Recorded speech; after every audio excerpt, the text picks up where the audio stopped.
Je suis à Kolda dans le cadre d'une tournée que j'effectue dans la région sud des douanes. La région sud des douanes, c'est la région de Ziguinchor, de Sédhiou et de Kolda. Après avoir fait hier Ziguinchor, ce matin, nous sommes avec vous au niveau de Kolda,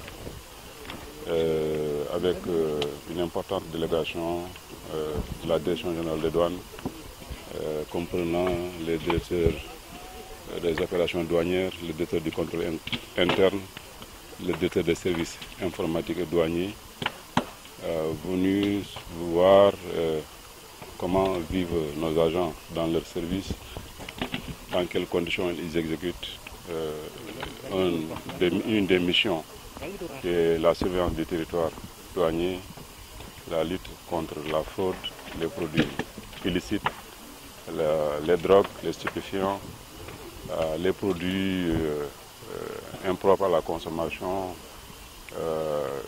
les médicaments qui peuvent impacter la santé humaine comme la santé animale. Dans ce cadre, nous avons procédé tout à l'heure à l'incinération d'un important de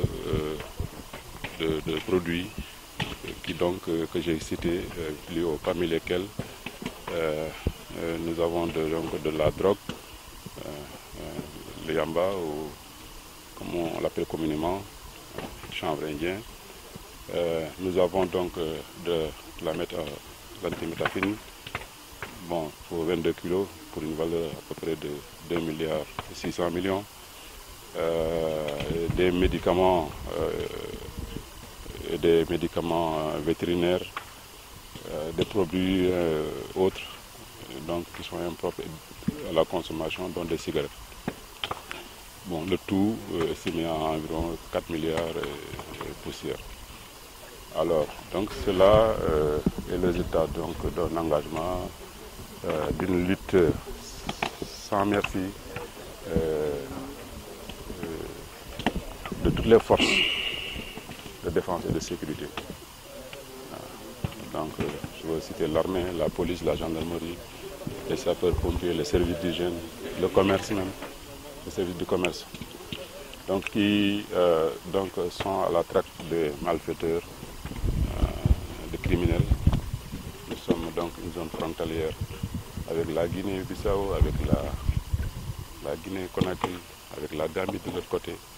Et c'est une zone donc qui est traversée par ce genre de courant de fraude, comme on dit, une criminalité organisée, transnationale organisée. Voilà donc ce qui me vaut donc cette présence.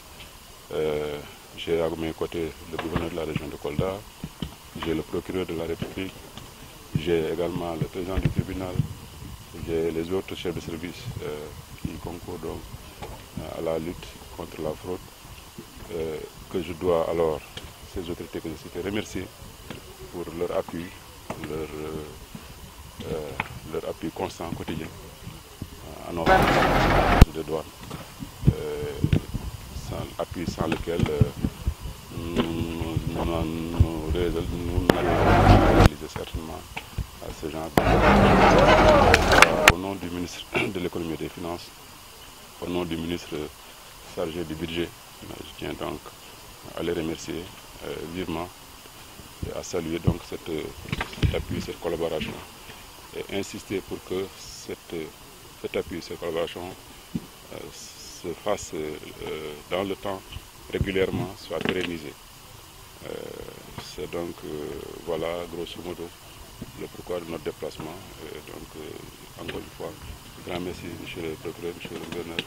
Et également, vous transmettrez mes salutations et mes remerciements à tous les membres du CRD de la région de Kolda, à vos élus locaux qui sont également présents, à la presse qui est là avec nous depuis ce matin, pour dire en tout cas que nous avons mesuré l'ampleur des dégâts.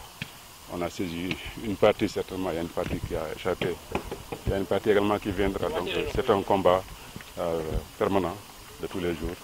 Et je demande donc aux agents qui sont sur le terrain de redoubler encore d'efforts, parce que les criminels ils ne vont pas désarmer, ils ne vont pas abandonner le combat parce que c'est un combat pour très fructueux, très rentable, ils gagnent beaucoup d'argent.